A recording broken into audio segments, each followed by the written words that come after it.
கர்த்தருடைய பரிசுத்த நாமத்திற்கு மகிமுண்டாகட்டும். ஆண்டவராகிய இயேசு கிறிஸ்துவின் நாமத்தினாலே அன்பு கர்த்தருடைய பிள்ளைகளாகிய தங்கள் அனைவருக்கும் ஸ்வீட் ஊழியத்தின் சார்பாக வாழ்த்துக்களையும் ஸ்தோத்திரங்களையும் தெரிவித்துக் கொள்கின்றேன். சங்கீதங்களின் புத்தகம் 118 சங்கீதம் 15வது வசனம். சங்கீதம் 118 வசனம் 15. நீதிமான்களுடைய கூடாரங்களில் இரட்சிப்பின் கெம்பீர சத்தம் உண்டு. கர்த்தரின் வலது கரம் பராக்கிரமம் செய்யும். நீதிமான்களுடைய கூடாரங்களில் இரட்சிப்பின் கெம்பீர சத்தம் உண்டு. கர்த்தரின் வலது கரம் பராக்கிரமம் செய்யும். என் அன்பு கடவுளுடைய பிள்ளைகளே, இந்த கர்த்தருடைய வலது கரம் பராக்கிரமம் செய்யும் என்ற அற்புதமான ஒரு வார்த்தை இந்த 118 சங்கீதத்தில் 2 முறை பயன்படுத்தப்பட்டிருக்கிறது. அடுத்த வசனத்திலும் அப்படியே வருகின்றது. கர்த்தரின் வலது கரம் பராக்கிரமம் செய்யும். பராக்கிரமம் என்றால் என்ன?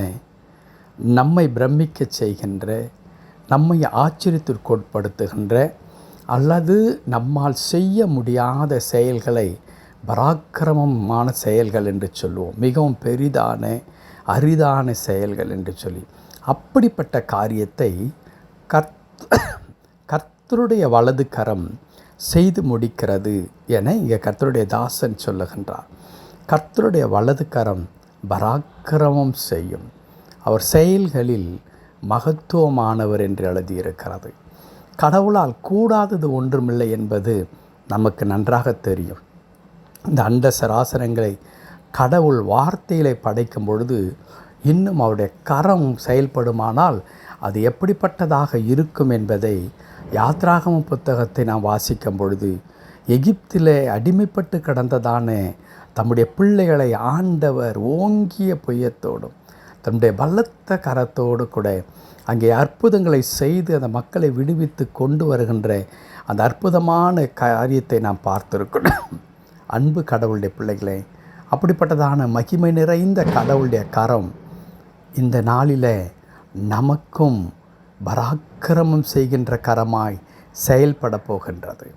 ஆண்டவர் மாபெரும் அதிசயங்களை நம்மால் நினைத்து பார்க்க முடியாது, நாம் இதுவரையிலும் எதிர்பார்த்திராத அல்லது நம்முடைய வாழ்க்கையிலெல்லாம் நடக்குமா என்று ஏங்கி தவிக்கின்ற காரியங்களை கடவுளுடைய கரம் இஸ்ரவேல் மக்களுடைய வாழ்க்கையில் மாத்திரமல்ல, ஏன் இந்த சங்கீதத்தை பாடின தாவீதின் வாழ்க்கையில் மாத்திரமல்ல, இந்த வார்த்தை கேட்டுக்கொண்டிருக்கிற நம்முடைய வாழ்க்கையில் ஆண்டவர் செய்ய போகின்றார். நீதிமான்களுடைய கூடாரங்களில் இரட்சிப்பின் கம்பீர சத்தம் உண்டு. எப்படி இந்த இரட்சிப்பின் கம்பீர சத்தம் வருகிறது?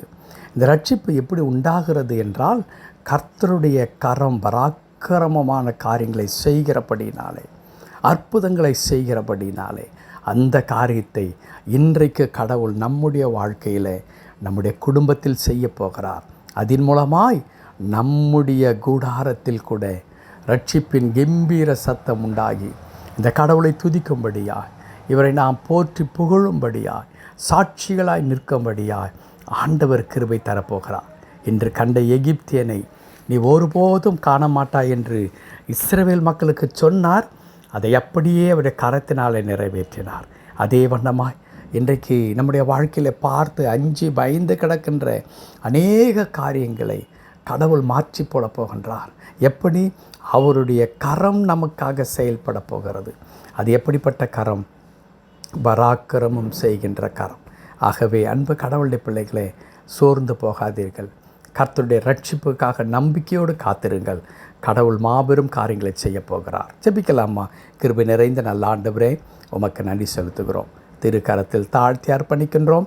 ஆண்டவரே, உம்முடைய கரம் எங்கள் வாழ்க்கையில் பராக்கிரமம் செய்ய போவதற்காய் ஸ்தோத்திரம்.